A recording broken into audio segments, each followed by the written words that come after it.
Welcome to Our Hen House. This is Marianne Sullivan. And this is Jasmine Singer. Thank you for joining us this week. You're going to be thrilled that you did. Jasmine's guest is one of our most favorite people ever, and not just because he makes us laugh, which is a really, really major attribute these days. But we're so excited, and we're kind of impressed with ourselves that comedian Myq Kaplan is once again joining Jasmine for a long, heartfelt, and kind of hilarious interview.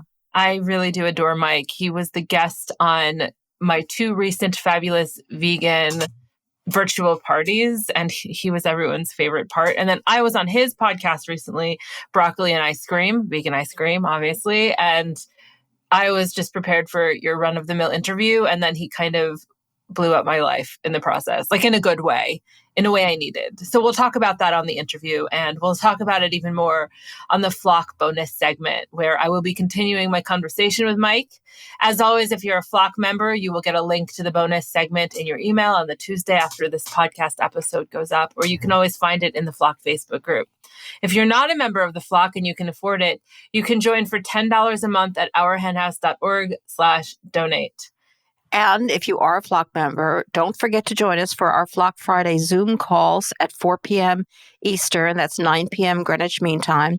And we focus on how to be better activists, but we also really focus on how to take care of ourselves in what are still tough times. I mean, I think sometimes that even though things are easing, things are still really scary, and it's even harder to know what to do these days. So I don't think we can say we're out of the tough times by any means whatsoever.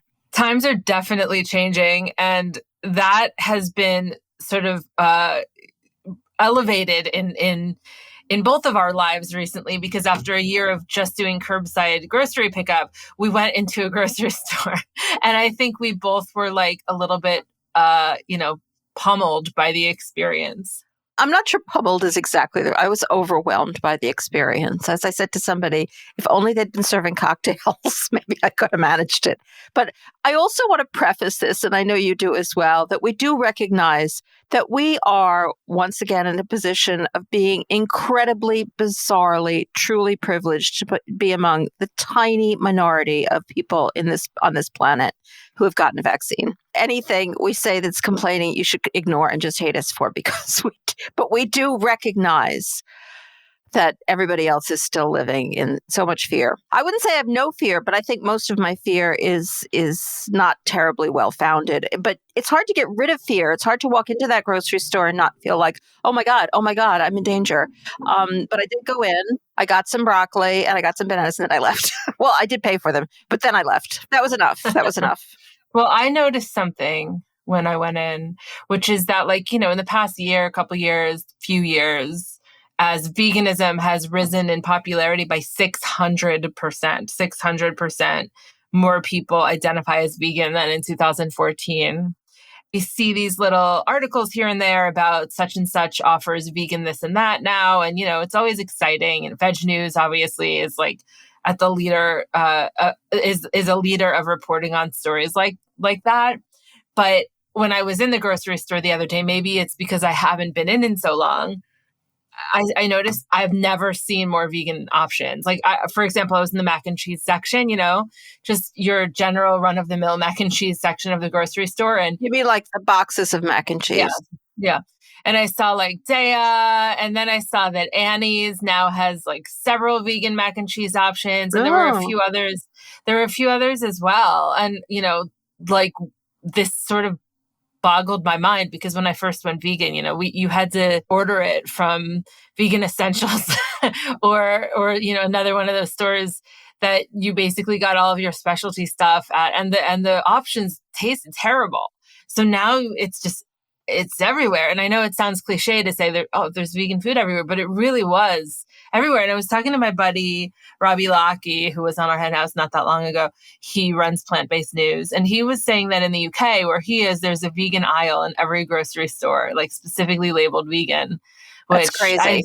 I think it's really cool. I see the value of that, and it did surprise me in a great way. But I also love the fact that the vegan mac and cheese was hanging out with the oppressive mac and cheese, because I'm not sure that non-vegans would go in the vegan aisle. They think, that's for them, right? No, I totally agree. It would be, I mean, I can understand why supermarkets would do it, and I'm not sure there's any way we could talk them out of it because it's probably better for marketing. Because they don't care if the non-vegans buy the vegan thing instead. They just want to sell mac and cheese of any variety, and they don't want anybody to claim they got confused or anything like that. And they want the vegans to find it really easy to find their products and not have to bother them or think they don't have them. So I understand why they do it, but Beyond Meat took off because they managed to get themselves in the meat area. With things that have to be refrigerated, it's easier to get them combined because like the vegan milks have always been in the dairy area because they're dairy and because they're not going to build a whole other milk section for them that's refrigerated. It's not going to be perfect, but it's pretty damn exciting. And it does make life a lot easier for the vegans, I suppose. All I did was go and get broccoli and bananas, and that's always been vegan, so it didn't really. And then I had to leave, so I didn't have these great, it's way more vegan than it used to be experiences that you did. Maybe next time. Did you see that Dunkin' Donuts has all these vegan donuts now at Dunkin' Donuts locations, I think in the Netherlands, if I'm not mistaken? I saw that tweet and I was shocked. What, do they hate us? They love the Dutch. They're like prejudiced against us in America. They're anti-American. Well, I mean, I wouldn't necessarily blame someone for being anti-American right now. Not to punish us by not giving us vegan donuts. That means it'll come our way, though, and then we'll have vegan Dunkin' Donuts. Oh, always looking at the bright side. That's you. So we also did venture out to a town near here in the Catskills, a town called Athens, not Athens, but Athens. So some people call it Athens and some people call it Athens. It's a whole thing. Yeah. We won't get into it. And we thought we would walk around that neighborhood, cute little hamlet or small city, whatever you want to call it, large town with a downtown. And we looked on Happy Cow and there was nothing on it. So we just walked around instead. And right across the street from each other, there were these restaurants that had vegan options, which made me think, not only have we far exceeded my previous understanding of the vegan items in grocery stores, but now you don't have to rely on, Happy Cow is my favorite app and it always will be, and I should populate it with these vegan items. But there's so many restaurants that go so far outside the scope of Happy Cow that you can just sort of be normal and walk around and look at a menu. As a person who loves Happy Cow as well, and who's frequently in a place and doesn't know where to go, yes, you have to populate it. Have you put that place in yet? Not yet, but I will. That we went to, which I can't remember the name of. No, it was called the Rooster.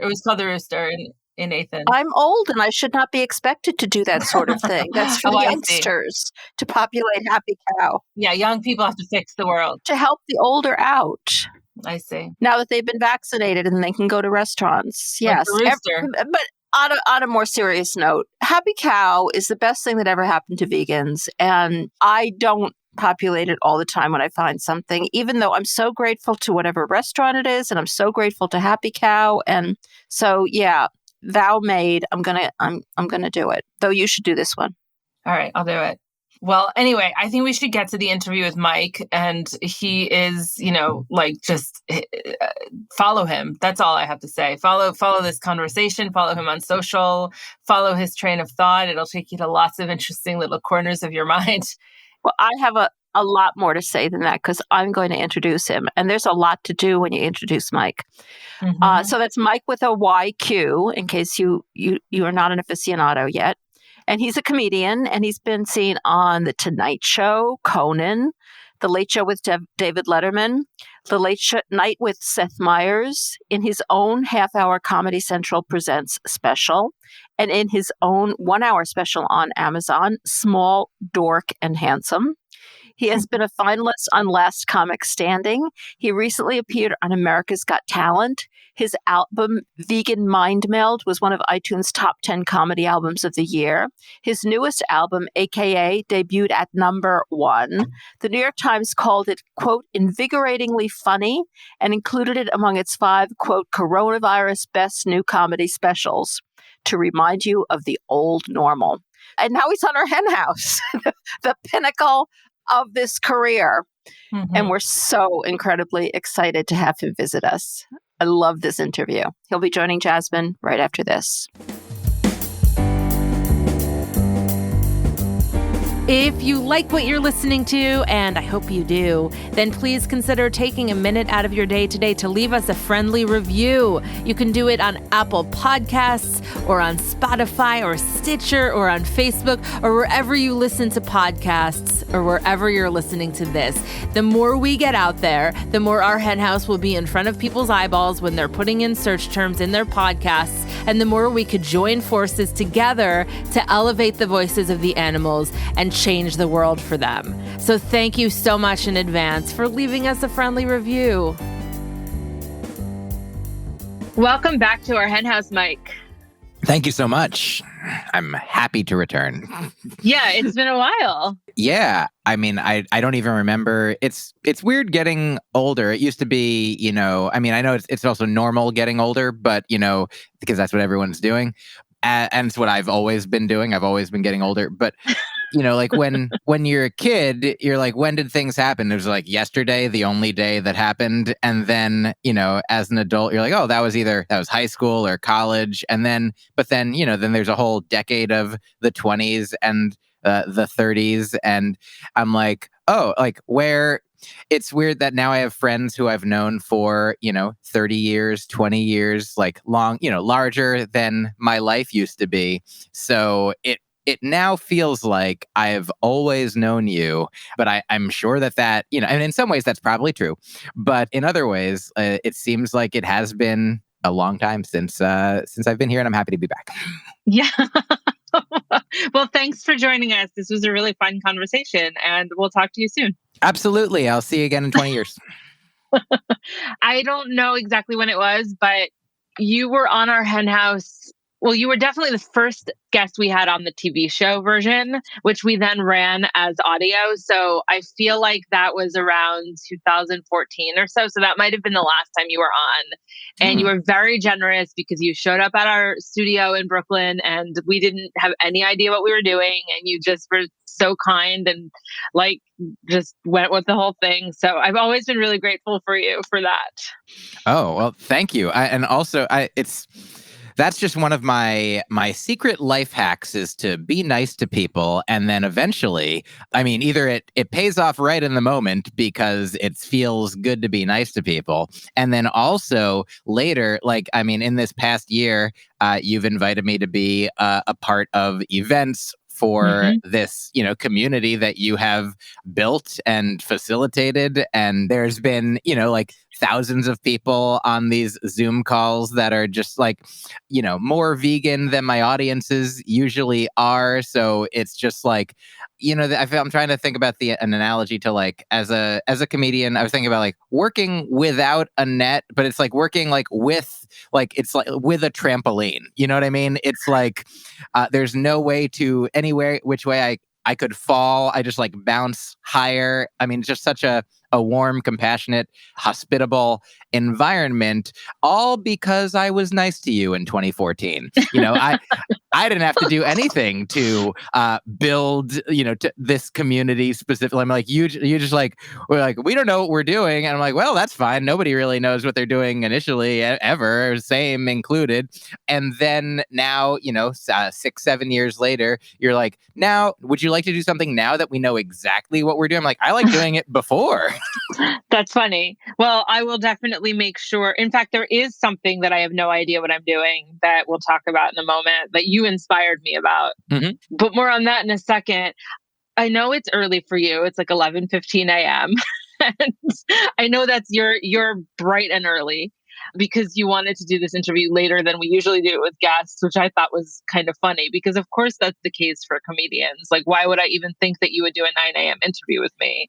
But do you feel some kind of pressure when you get onto interviews to just, I don't know, be funny, or even conversations with other friends? Hey, this is Myq, he's a comedian. Do you feel oh shit, now I have to be, what if you're having a bad day? I think that question is really funny in this way. And it might be here's the thing. I can't answer for any other comedian. So I'm glad that you asked me, the only person that I can answer for. But it might be that there are people who do feel that pressure. Also, like a performance is different than a conversation with a friend, and a performance is also different than a podcast. Like it might be, like if you meet a doctor at a party, I want to imagine asking a doctor, be like, are you always nervous that you're going to have to save my life? Are you always nervous like that? What if people are like, quick, look at this zit, like, please help me, I feel like doctors probably, and they do sometimes get those questions at parties, but like they're not there to do their job. And I know it is also a difference in that I enjoy like having fun with friends. I don't mean to be controversial. I don't mean to, like blow anyone's mind or anything. But like and sincerely, there are some comedians who off stage are quiet, are super introverted, are like not interested in being like the life of a party or the center of a conversation. They're like that, I'm paraphrasing, but they might be like, that's like my art, that's my performance, that's that aspect of my life. And I keep it compartmentalized from, like my quiet home life with my rabbit or whatever, and I feel like there is comedy is one of the I feel like every art form, every performance type, I feel like people are more familiar with music, dance, acting, like not to say that everyone does those things, but I think for most of my life, like I didn't know about stand-up comedy for most of my life. I didn't attend I saw so many more movies as a kid than I did stand-up comedy shows. I listened to so much more music than I did. So people have a familiarity with at least consuming these other things. And there's so many things that are like comedy adjacent as well. Like, I grew up watching Saturday Night Live. That's not stand-up comedy. Like sketch writing is different than doing stand-up. Improv comedy is different than doing stand-up. There are some similarities, but the idea of like what a comedian is, so people get like a shape in their mind of like what it must be like to be a comedian, and some of it might be right, some of it might be accurate. I personally, I've been on radio shows where I am, like I'm there to perhaps like promote the shows that I'm doing that weekend in that town.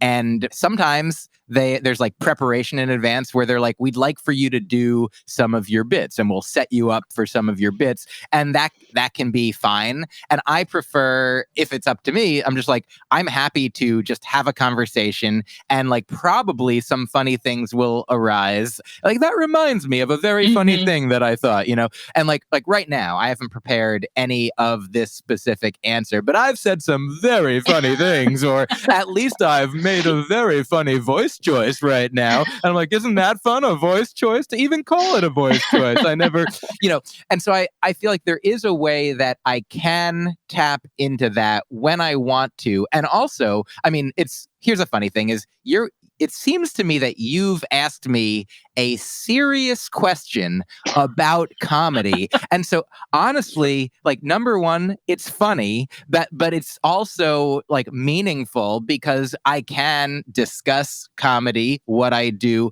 sincerely. I can also have fun at the same time as being sincere. So there's these two pathways. Like if you're like, do you feel pressure to do comedy or to be funny or to be on or whatever it is when you're, in a situation like this, I could have simply said no.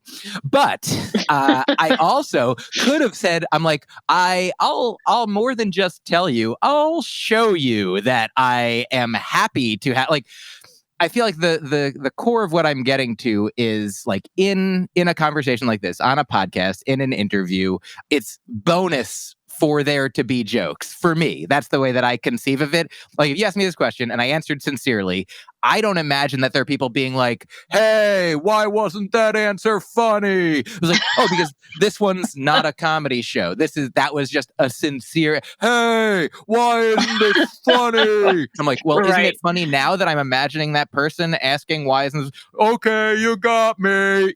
And this isn't even like the way that, like, there's no one way that I'm funny, but I'm not normally, like, my act isn't full of just imagining people's voices. Like, maybe it should be starting now, and I don't want to that's perhaps heading into Jim Gaffigan territory where he says things and then imagines an audience reacting to it. And so just want to cite my sources there, standing on the shoulders of various giants. I mean, he's not the only one who can imagine what an audience might say. And I'm not worried about his team of lawyers coming after me. But the point is, I am for lack of a better, for a simplicity's sake, I'm an extrovert. I do thrive on this kind of friendly, inspiring, warm, welcoming environments where people, having conversations with people who I care about, with people who know me and love me, or, enjoy what I do, that inspires, that sort of,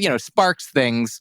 And if they didn't, when you said, if I was having a bad day, part of the wonderful thing about comedy is that it's not necessarily only about, bright, shiny, light things. In fact, that it's often about, shining that light, perhaps making light out of, but in a way, not making light of, but shining a light on, there's Maria Bamford talks about her mental health challenges, Aparna Nancherla, Tig, people are talking about serious topics with humor. And so if I were in a mood, and here's the thing is I in the past couple of days, I'm I have a dent in my car, and the insurance company is supposed to call at some point and hopefully tell me that they're giving me, that they pay for the thing and it doesn't cost a lot of money. And that's something that exists that, after this conversation, I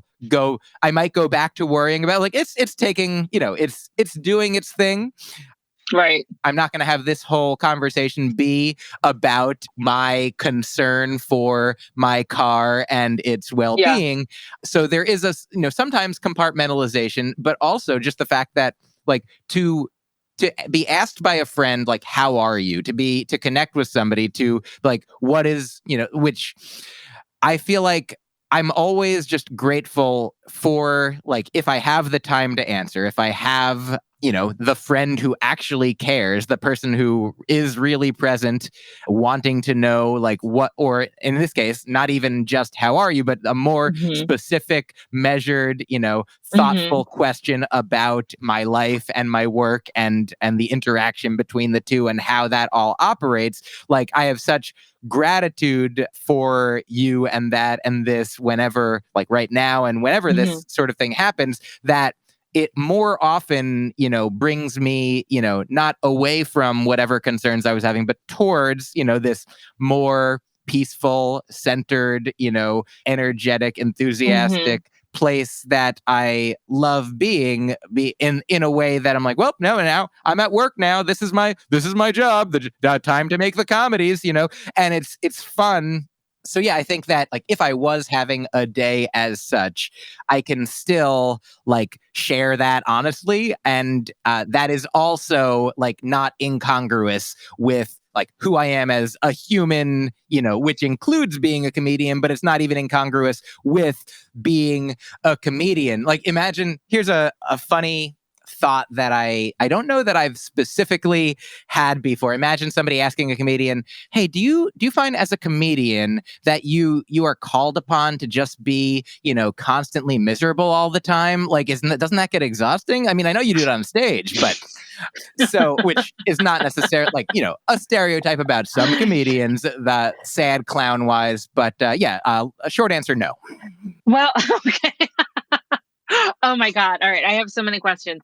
So you actually just said something that made me think about the self-deprecating comedians. And that is not my jam. That's not something I enjoy, especially when people are being fat phobic about themselves, which is a lot of women comedians do that. And it's it breaks my heart. It breaks my heart that they're doing that in front of people and normalizing it somehow. So can you sort of speak to the whole self-deprecating humor and what your take is on it, and how you might bring up your own truths, but somehow you do them very thoughtfully and not self-deprecatingly? Oh man, I mean, I don't know if I'm going to be good at talking about this topic because I'm just not good at self-deprecating. I'm only good at self-appreciating. And great question. First, have you seen the one woman show Nanette? Yeah, of course, like a billion times. And I saw Hannah Gadsby do Douglas live in LA, which was recorded for Netflix. Excellent. I feel like she talks about like this kind of thing so much, so well, so extensively, like from her own experience. And like here's mine is like I'm vegan and I've been vegan. I think for about as long as I've been a comedian. So I've always been doing vegan. Like I've been vegan, since about 2002-ish. And that's about when I started doing comedy as well. And I'd been vegetarian a few years before that, and I was pursuing music before that. So that's how you become a vegan. I understand your audience mostly already is, but if you want to go even further into it, start doing comedy. I think that helps in a way. Okay. I don't know exactly the mechanisms all involved, but that's how it worked for me. I was like, I guess healthier food, more aware, honestly, more self-awareness, more thinking about, what I'm doing, what's going into my body, what's coming out of my body, it's not so far-fetched after all, baby. Okay, so, but so I put out an album a few years ago about mainly about how I don't want children called No Kidding.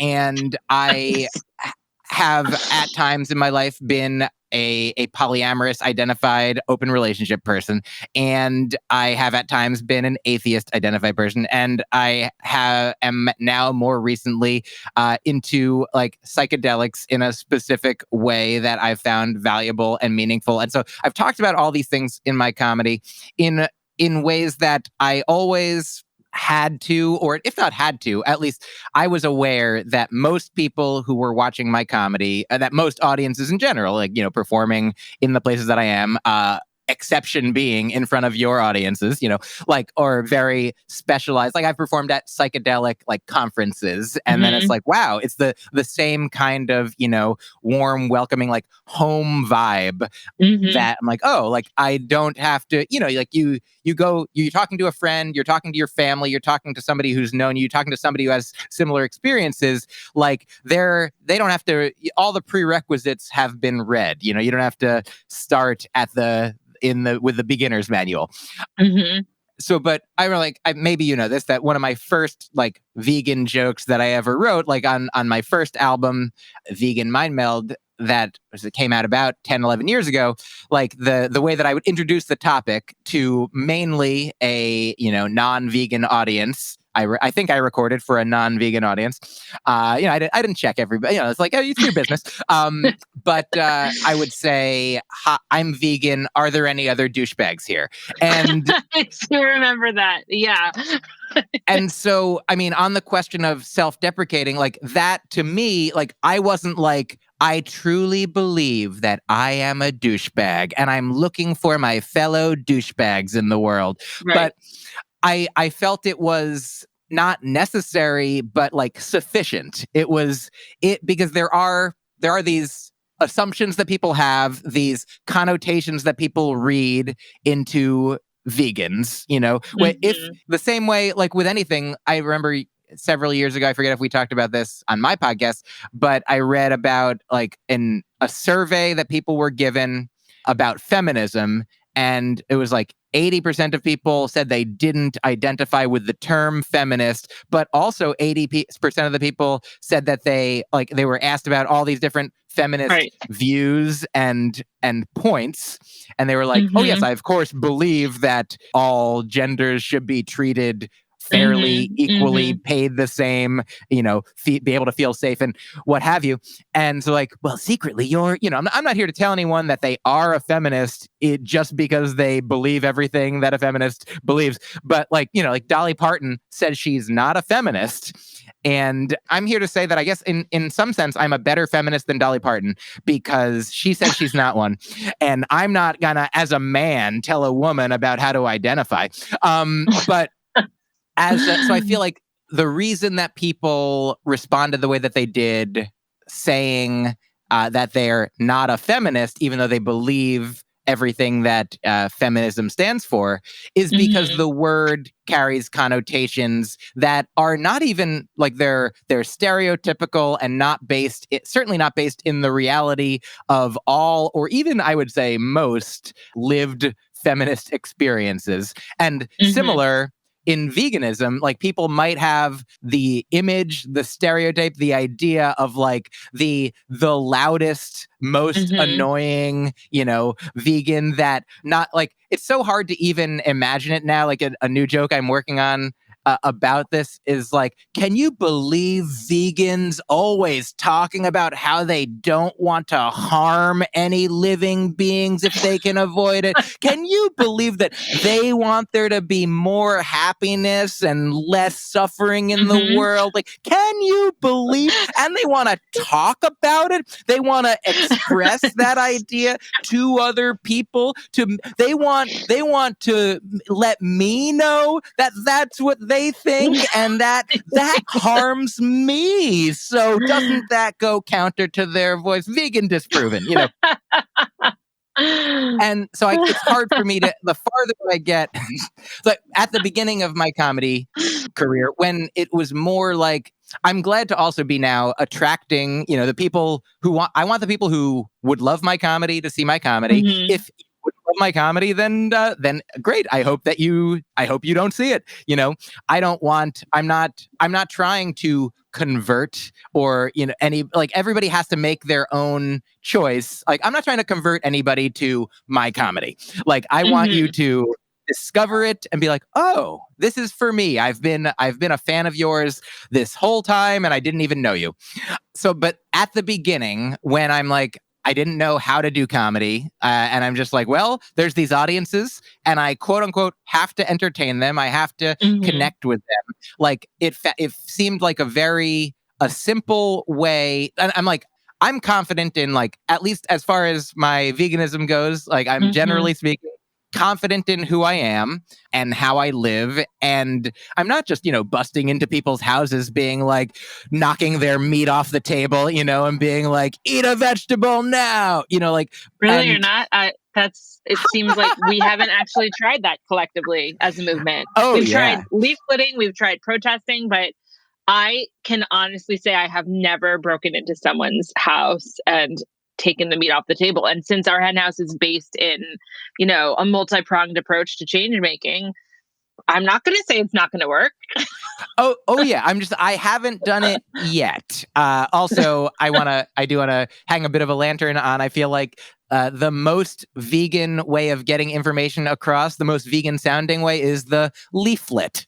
It's just like a oh my tiny God. leaf. I've never thought about that. Okay, so and the last time I talked to you, that's so funny. The last time I talked to you, you kind of blew my mind about the word branding or brand. Like when, because, I have a lifestyle brand. Fabulous Vegan, where you spoke at both of our virtual events so far. And it's more than a book, it's a brand. But yet you told me. Oh, yes. Of course, branding comes from literal branding, a searing piece of metal into the flesh of a cow, an animal. And so like I'm happy for anyone to have, I've started coming up with different words that could be used. The one I think a friend of mine came up with was flavor. That seems nice. Like this is my flavor. It doesn't do it doesn't capture, because that word, word branding has such branding power. It just kind of boggled my mind though, because I am a word nerd. Like I stay up at night, I put words together. This is what I do. And I've been vegan for 17 years and I never thought of, obviously I know what branding is, but I never realized that like when you're talking about a lifestyle brand, you're talking about something that was derived from something so horrific for animals and for slaves. It's just kind of one of those things, like why didn't I realize it sooner? But, that's what I love about your humor, is that you are very kind of thoughtful and in ways that I don't even always realize in the moment. Like, for example, I was a guest on your podcast, Broccoli and Ice Cream, recently. And I'm almost embarrassed about the whole thing, to be honest, because first you interviewed me about about veganism and what do I think works as far as vegan advocacy. And I said, well, let me tell you about my brand. No, I didn't. I don't think that you should let perfect be the enemy of the good. And we talked about that and how it's about making more and more decisions that like align your behaviors with your worldview. And then, in the second interview, which was just for your Patreon subscribers, you talked to me about mindfulness practice. And I was like, oh, I'm terrible at it. And so I don't do it. And you were like, you totally called me on it. And, you were like,